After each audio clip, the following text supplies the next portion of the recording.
எல்லாம் எப்படி இருக்கீங்க? உங்களுக்கு நான்வெஜ் சாப்பிடணும் கிரேவிங்ஸ் இருக்குதா? அப்போ இந்த காலிஃப்ளவர் பெப்பர் ஃப்ரை செஞ்சு சாப்பிட்டு பாருங்கள். ஒரு நான்வெஜ் சாப்பிட்ட ஃபீல் இருக்கும். வாங்க எப்படி செய்யலான்னு பார்க்கலாம். இதுக்கு நான் வந்துட்டு ஒரு காலிஃப்ளவர் எடுத்துகிட்டு இந்த மாதிரி ஷேப்பில் கட் பண்ணி எடுத்துருக்கேங்க. இதை வந்துட்டு ஒரு சுடுதண்ணியில் போட்டு கொஞ்சோண்டு மஞ்சத்தூளும் போட்டு ஒரு 2 நிமிஷம் வந்தால் போதுங்க. அதுக்கு மேலே வேக வேண்டாம், க்ரன்ச்சியாக இருக்காது.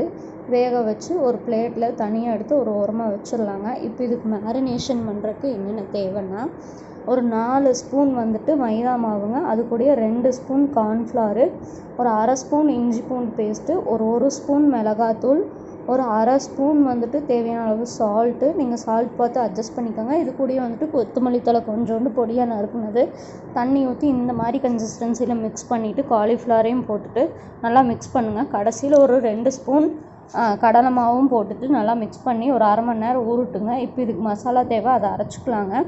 ஒரு 2 ஸ்பூன் மிளகு, 2 ஸ்பூன் தனியா, இது கூடவே வந்துட்டு ஒரு ஸ்பூன் சோம்பு, ஒரு அரை ஸ்பூன் சீரகம், கூடவே வந்துட்டு ஒரு சின்ன சைஸ் பட்டை, ஒரு கிராம்பு, ஒரு ஏலக்காய் போட்டு நல்லா ட்ரை ரோஸ்ட் பண்ணி எடுத்துக்கோங்க.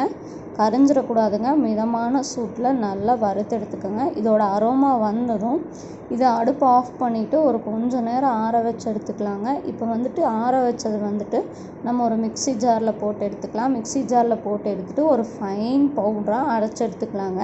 இப்போ நம்ம காலிஃப்ளவர் அரை மணி நேரமாக ஊறிடுச்சுங்க. தேவையான அளவு எண்ணெய் ஊற்றிக்கோங்க. நான் இன்றைக்கி சன்ஃப்ளவர் ஆயில் எடுத்திருக்கேன். நான் கொஞ்சோண்டு தாங்க ஊற்றிருக்கேன். இதை போட்டுட்டு இந்த காலிஃப்ளவரையும் போட்டு கொஞ்சம் கொஞ்சமாக போட்டு ஃப்ரை பண்ணி எடுங்க.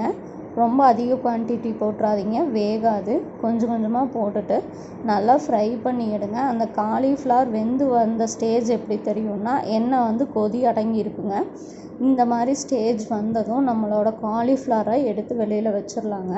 இதே மாதிரி எல்லா பேட்சையும் பொரிச்சு எடுத்துடலாங்க. கடைசியாக நான் காட்டுற பாருங்கள், இந்த மாதிரி பொரிச்சு எடுத்து வச்சுக்கோங்க. இப்படி சாப்பிட்டாலே செம்ம டேஸ்ட்டாக இருக்குங்க.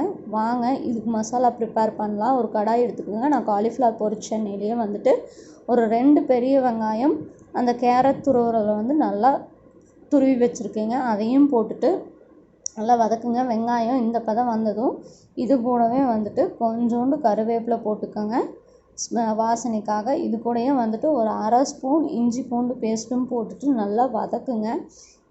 நல்லா வதக்கிட்டு அந்த இஞ்சி பூண்டோட பச்சை வாசம் போனதும் இது கூடவே வந்துட்டு நான் ஒரு 2 சின்ன தக்காளி வந்துட்டு மிக்சியில் போட்டு அரைச்சி வச்சுருக்கேங்க. அந்த தக்காளியும் நம்ம வந்துட்டு இப்போ இது கூட ஆட் பண்ணிக்கலாம். ஆட் பண்ணிவிட்டு இது கூடவே வந்துட்டு கொஞ்சோண்டு இந்த மசாலாவுக்கு தேவையான அளவு சால்ட்டும் போட்டுக்கோங்க. சால்ட்டும் போட்டுட்டு நல்லா வதக்குங்க. இது ஒரு அரை வேக்காடு வெந்ததும் நம்ம அரைச்சி வச்சுருக்கோம்லங்க அந்த பொடி, அதையும் பெப்பர் இதெல்லாம் போட்டு அரைச்சி வச்சுருக்கோம்ல அந்த பொடியும் போட்டுட்டு நல்லா மிக்ஸ் பண்ணுங்கள். அதை அந்த வெங்காயம் தக்காளி கூட மிக்ஸ் ஆகி வரணுங்க. இந்த ஸ்டேஜ் வந்தது இது கூட வந்துட்டு ஒரு அரை டம்ளர் தண்ணி ஊற்றிக்கோங்க. தண்ணி ஊற்றிட்டு அந்த எண்ணெய் திரிஞ்சு வர்ற அளவுக்கு நல்லா வதக்குங்க. வதக்கிட்டு இப்போ நம்ம பொரிச்சு வச்சுருக்கிற காலிஃப்ளவரையும் எடுத்து போட்டு நல்லா மிக்ஸ் பண்ணுங்கள். இது வந்துட்டு நல்லா பச்சை வாசனை போய் வந்ததுக்கப்புறம் தாங்க காலிஃப்ளவர் போடணும். போட்டுட்டு நல்லா மிக்ஸ் பண்ணுங்கள். மிக்ஸ் பண்ணிவிட்டு சால்ட் பார்த்துக்கோங்க. மல்லித்தழை தூவி இறக்குனிங்கன்னா நம்மளோட அட்டகாசமான ஒரு நான்வெஜ்ஜுக்கு ஈடு கொடுக்குற காலிஃப்ளவர் பெப்பர் ஃப்ரை ரெடிங்க. பிடிச்சிருந்தா செஞ்சு பார்த்துட்டு எப்படி இருக்குன்னு மறக்காமல் கமெண்ட் பண்ணுங்கள். நிறையா பேர் சப்ஸ்கிரைப் பண்ணாமல் பார்க்குறீங்க, சப்ஸ்கிரைப் பண்ணுங்கள். பிடிச்சிருந்தா லைக் பண்ணுங்கள், ஷேர் பண்ணுங்கள்.